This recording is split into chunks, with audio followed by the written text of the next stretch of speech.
All right, UFC 218 prediction time. I'm going to touch briefly on the Ultimate Fighter finale that's happening tonight. The card is not tremendously interesting, and unlike when they had the strawweight season, I don't think that the finalists are going to reign as champion for very long. Mind you, Carla Esparza also did not last very long as the champion, but there was reason to believe that she could retain the belt for a while and be a relative face in the division for a while. I don't think Nico Montano or Roxy Modafferi actually makes a successful title defense, and I don't really think that they get back to a title shot. Actually, Montano is young enough that she may develop into something. Hang on, let me have a quick look.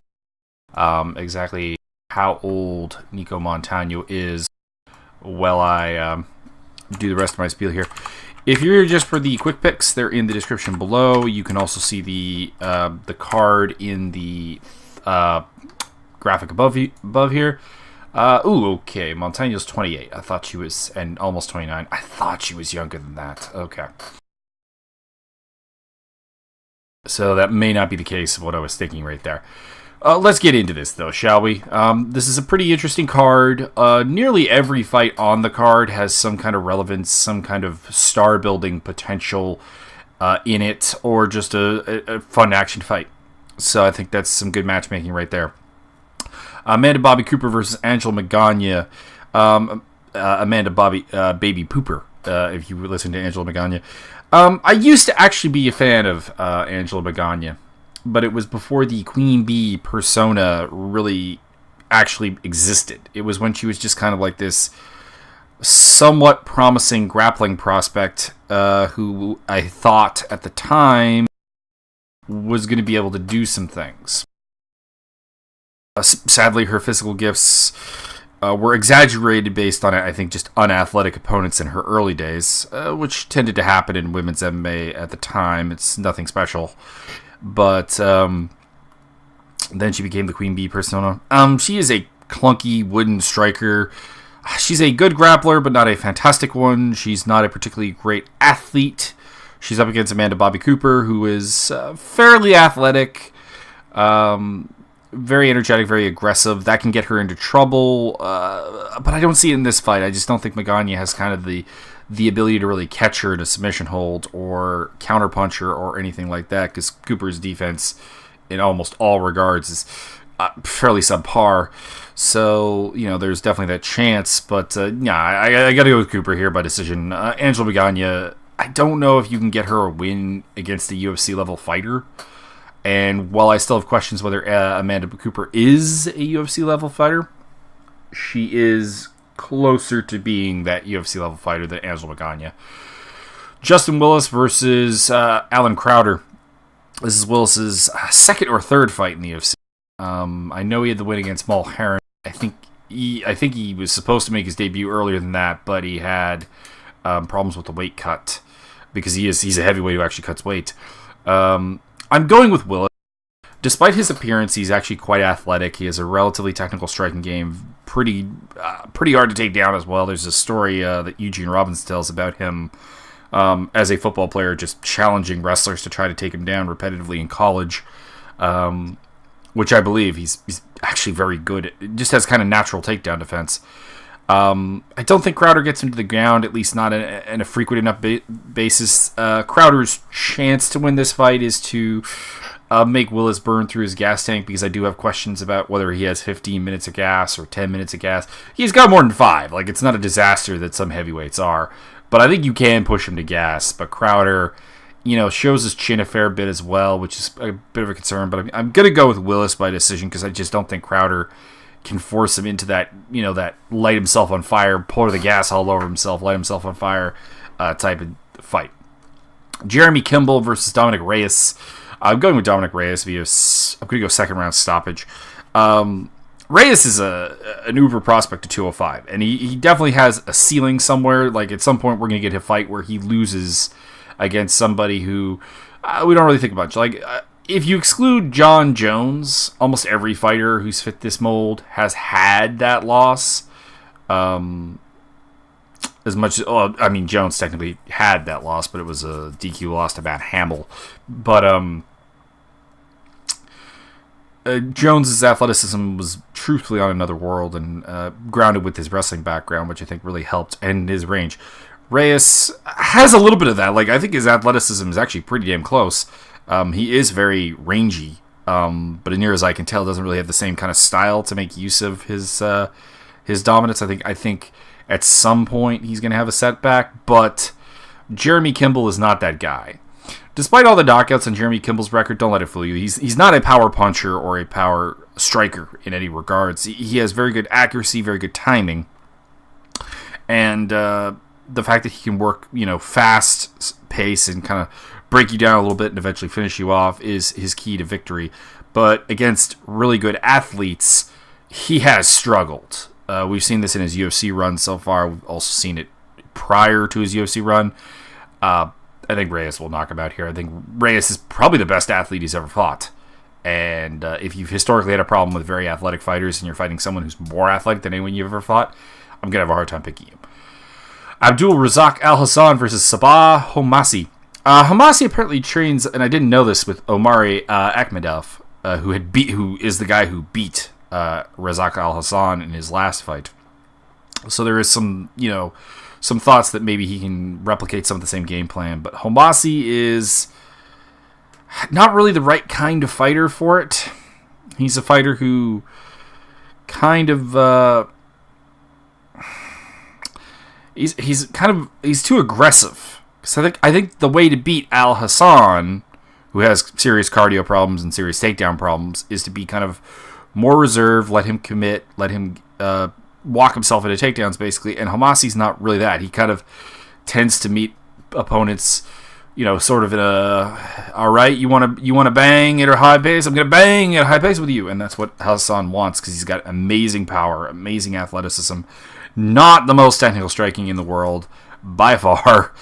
He's actually a judo guy by trade, but if you give him opportunities to hit you in the chin, you are going to go to sleep, and I think Homasi gives him those opportunities, and Hassan, first round TKO, is the call here. Felice Herrig versus Courtney Casey. I like Courtney Casey. I feel bad for, if you're not familiar, the Texas State Athletic Commission basically let it out that she tested positive for PEDs when the amount, I can't remember the specific details of it now, but the amount was not actually significant and could be explained by various hormonal changes in the body, as well as certain forms of birth control, I believe was the word. And didn't wind up getting fined or anything, but lost some sponsors, lost a lot of goodwill with the community that she lives in, because she's been labeled a cheat when she is not. So, I'm kind of a fan pushing for that, and I've never really liked Felice Herrig. But the picks is made with the heart, or with the brain, not the heart, and I'm going to go Herrig. Herrig is always been labeled as a kickboxer when I think that's a complete misnomer. I know that is her base, and that's why that happens, but her danger is that she is a sneakily good takedown artist and actually quite good grappler.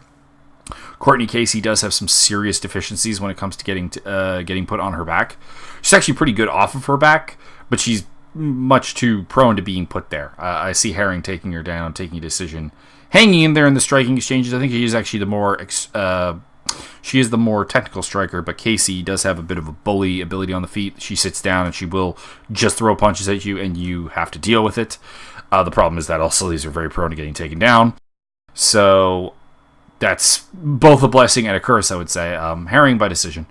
David Teymur versus Drakkar Klose. I'm going to go with David Teymur by decision. I think this is going to be a really fun fight. Both these guys are coming off of major showings, with Teymur beating Lando Venata and Drakkar Klose beating Mark Diakasi. I think that the more impressive one is the Venata one, because I think if you look at Lando Venata, there's a reasonable amount of connective tissue to his game. I think he needs to learn to tone down some of the flashy stuff, which we love a little bit if he wants to be a really competitive fighter, but he does, there's an effective style there. I think Diakasi, though, things are in a vacuum very good. He hits very hard, reasonably technical striker, reasonably powerful grappler, powerful takedown artist, but all these things don't really link into each other, and the connective tissue is completely lacking in his game. The ability to transition from phase to phase, the ability to set things up, the fight IQ to understand what he needs to do, to get the victory is just not there. And that's why I think Close's victory over him is slightly less impressive than Teymur's victory over Venata. Not that that's why I'm picking the fight here. I think that Close still has a lot of development to do. I think he has a lot of technical rounding out in his game to do. He's very, very good in the clinch, but he needs to add some layers to his game in other areas.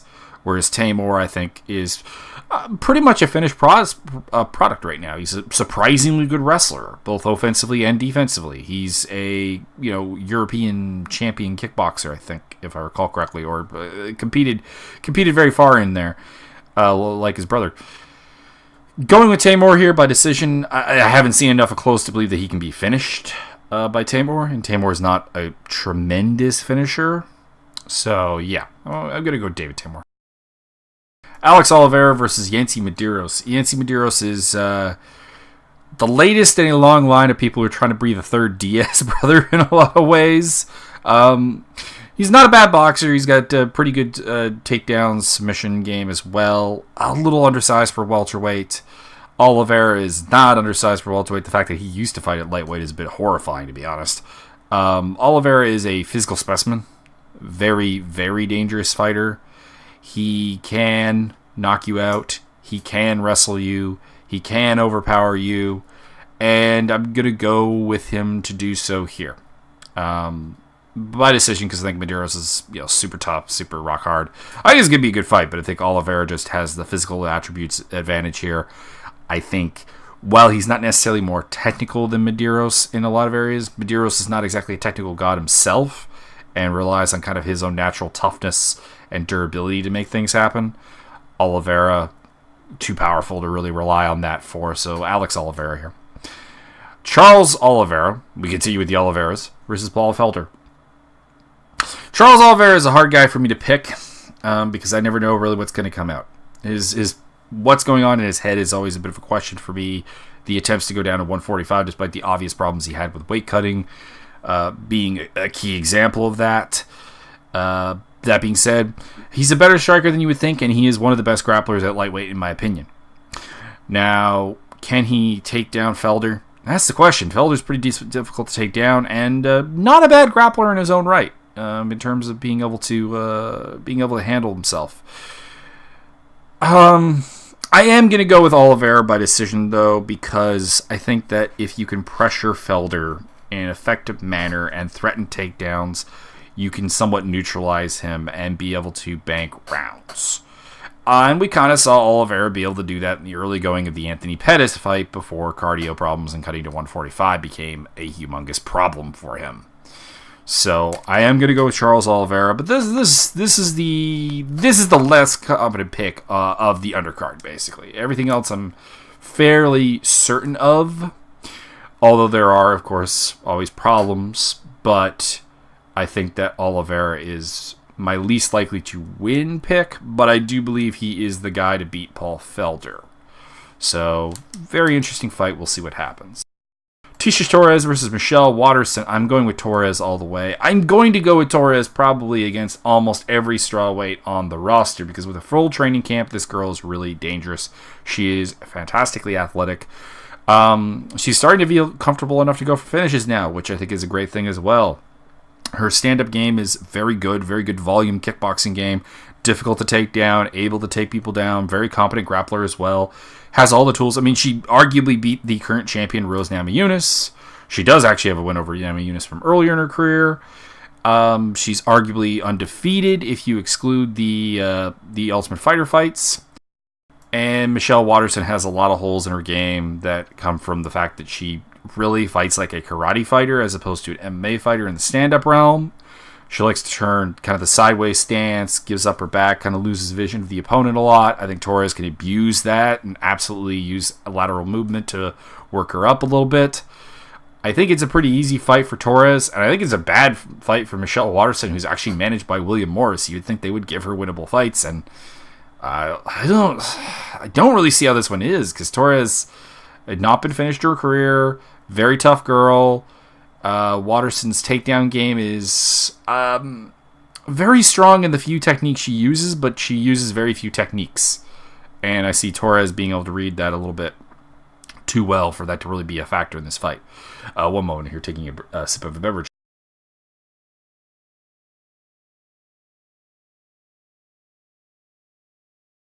All right, continuing on to the fight of the night, the badass of the universe fight title, Eddie Alvarez versus Justin Gaethje. Fantastic fight on paper. I'm going with Gaethje to pick up a late TKO in this one. Alvarez can be hurt, and it's almost a given in any fight that he does get hurt. And I think if you get hurt against Justin Gaethje too many times, you're going to get finished. And as much as I think Alvarez can hurt Gaethje doesn't get hurt in the same way. Like he just has this. He has the natural resilience that when he is hurt, it just doesn't matter. Whereas Alvarez requires that bit of recovery. I mean, both of those intangibles are incredibly impressive things, and it's what lets both of them have success with a style that honestly shouldn't have nearly as much success as it does when you add up them on paper. They're both definitively overachievers because of the toughness that they have in different manners. Alvarez also does tend to slow down a little bit later on in fights. Gaethje doesn't seem to. I'm going with Gaethje. Gaethje's going to have a short career. I've said this before. He's going to, honestly, his brain is going to be messed up by the time he's done with MMA. But he seems to be aware of that and seems to be okay with that. So it's a bit of a weird circumstance in that regard. I think Alvarez is sort of in the same boat there. But this should be a really, really fun fight. Do not miss this fight. This is the fight of the night for really MMA fans of all varieties, I think. Henry Cejudo versus Sergio Pettis. This is one of the least interesting fights on the card, because I look at this one and Cejudo is, honestly, he's probably the second best flyweight in the world behind Demetrius Johnson. At some point, they're going to have a rematch. We're going to see if Cejudo can do better. I'm still picking Mighty Mouse in that fight, but, you know, I just don't know if I'll pick anyone else against Cejudo. I mean, we're talking about an Olympic wrestler who's really taken to striking, really enjoys hurting people, it seems. He doesn't have any hesitation with that regard. Outside of the Johnson fight, where he did kind of fold quickly, he's shown great toughness. He's looked even more defined since coming off of that loss, as well as the Joe Benavidez loss. I think Cejudo's coming along absolutely fantastically. I think he can take Pettis down. I think he can hang with him standing. I think he can win standing. Cejudo by decision. Easy one here. And don't let this be like Pettis is top 10, maybe even a top 5 flyweight as well. It's just flyweight kind of has this problem where there's such a gulf between Demetrius Johnson and the rest of the division, and then between the Henry Cejudos and Joe Benavidez's and the rest of the division below that. It's just such a hierarchical division right now. And Cejudo young enough that I don't think he's stepping down. I think Joe B might be on the downside, but I don't think Cejudo is. Cejudo decision, easy. Maybe even a stoppage. I could see him stopping Pettis. Alistair Overeem versus Francis Ngannou. I'm going with Francis Ngannou via TKO KO. My reasoning is that Overeem's always been kind of a fragile, both mentally and physically fighter, to be honest. Prone to just minor injuries in fights, getting knocked out, kind of giving up. He's the classic bully fighter. He seems pretty confident in himself, and he does definitely have a lot more craft than anyone who we've seen fight Ngannou up to this point, except for maybe a very shot Alistair Overeem. Or Andre Arlovski, pardon me. Terrible mix-up there. Even though I'm saying a lot of the same things about Overeem that I would about Arlovski. This is the biggest challenge. Like, no disrespect to Andre Arlovski, Anthony Hamilton, Curtis Blades. Okay, offense intended for Bojan Mahalovic, who's just not a UFC level fighter. This is the biggest challenge of Ngannou's career, and it's one that I think he's ready for. Although I have concerns if Overeem decides to go with kind of grappler Overeem mode, where he's working takedowns. His striking is to set up takedowns, because we don't know how good Ngannou is at defending takedowns that are well set up. We did see him stuff Luis Enrique and Curtis Blades very easily, but at the same time, in Blades' case, they were really not set up well. In both cases, they were really not set up all that well. Blades has also kind of lost some steam as a takedown artist in his last couple of fights, so in hindsight, that looks a lot less impressive. So there is some concerns here, but I'm gonna go with Ngannou. Although that may be me just like really desperate for a new top level heavyweight, because heavyweight has been recycling kind of the same guys for a while outside of Stipe Miocic's rise to fame. But it does feel like outside of Stipe, we've been forever with Verdum, Overeem, Arlovsky to a degree, and Cain Velasquez, basically our top heavyweights. So getting a new face in there would be fantastic. Max Holloway, Jose Aldo. I picked Aldo in the first fight, and he let me down. And I think that there are some significant weaknesses in Holloway's game that Aldo could utilize. I think specifically the low kicking game. I think even a takedown game can really work, because if you look at Holloway's record, there's a couple of losses to guys. We tend to think of him as this guy who has absolutely buzzsawed through the division without any real problem. Like, he lost to Conor McGregor. That was a big deal. We're forgetting that he also lost some other fights that are against guys who are not championship caliber, mostly due to takedowns. That being said, I don't have faith in Aldo mentally at this point or in his gas tank. He seems to be afraid of gassing, and that's a big problem if you're not willing to follow up output and not willing to low kick. He also doesn't seem willing to wrestle. So, I'm going to go with Holloway. I'm going to go with a third round stoppage. Kind of, again, almost a carbon copy of the first fight, although I think it'll be worse, because I think Holloway in the first fight had to make some adjustments to Aldo's game. And I think those adjustments are there, and I don't know if Aldo is really capable of adjusting himself, because he's never been the greatest fight IQ fighter, even at his dominant peak. And right now, I don't know where he is mentally. He's truly a mystery, and it's one of those things where if he's broken, I'd almost like to see him just not fight anymore. But we'll see. He could come out reinvigorated. He kind of did after the Conor. Like I said, a lot of these same things we lost to Conor. He came out and looked actually very good against Frankie Edgar. But I need to see some good performances from Aldo before I really start believing he's the guy to get that title back. So I'm going with Holloway, third round TKO. Really up and down, a very good fight. There are very few fights that I'm not looking forward to. I'm not particularly amped for Pettis versus Cejudo. I'm not amped for Torres versus Watterson, but I like both fighters, and it's good to see them just in the cage. But outside of that, you have a very interesting fight between Ngannou and Overeem. I think Holloway, Aldo is going to be a good fight. Gaethje Alvarez is going to be a freaking war. Very interested in DeBronx versus Paul Felder. Alex Oliveira versus Yancy Medeiros falls a little flat. Teymur versus Close, two great prospects in the division. I think Felix Herring, Courtney Casey is going to be fun. I think Razak Alhassan and Sabah Homasi is going to be a fun fight for a round. Hopefully it doesn't go beyond that. And I'm always interested to see some guys like Dominic Reyes and Justin Willis fight again, who I think have the potential to do some things in the UFC with some more rounding, some more development, taking advantage of their athletic gifts for their weight class and turning themselves into a properly solid fighter. So that's my predictions on the card. I hope you enjoy it. As per usual, I got my usual links below, as well as my quick picks if you want to go back and reference them. But I highly recommend you listen to the breakdown, because that's honestly where the interest is. Anyone can tell you who's going to win. And it's more just the journey of figuring out why they're going to win that's, in my opinion, more interesting. So see you for the next card, and enjoy the tough finale tonight. It's a meaningless card. There's not really any fights there that I think are really going to define anything going forward, but there's some interesting things. I'm kind of looking forward to Gerald Mearshart and Eric Spicely myself. So that is all. Enjoy your day.